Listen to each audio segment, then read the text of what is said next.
अस्सलाम वालेकुम dear parents, कैसे हैं आप? उम्मीद करती हूँ बिल्कुल खैरियत से होंगे।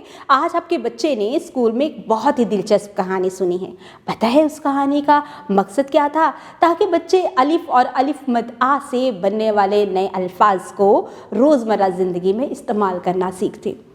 आप भी जब बच्चों को अलिफ और अलिफ मद आ से शुरू होने वाले अल्फाज सुनाएंगे तो बच्चों से कोशिश करें कि वो देखें कि वो पहले हर्फ को कितनी तवज्जो से सुनते हैं और बोलते हैं।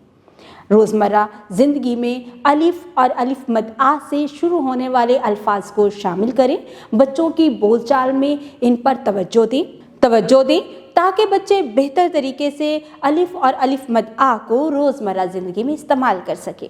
बच्चों ने क्लास में बहुत अच्छी दिलचस्प सरगर्मियाँ की हैं जिसमें उन्होंने अल्फाज को जोड़ से तोड़ में तब्दील किया है। बच्चों को स्टीम इंटरनेशनल की तरफ से वर्कबुक का होमवर्क दिया गया है। आप अपनी ज़ेरे निगरानी बच्चों को होमवर्क करवाएं और कोशिश करें कि बच्चे जो भी काम करें नीट एंड क्लीन करें और आपकी अंडर ऑब्जर्वेशन करें।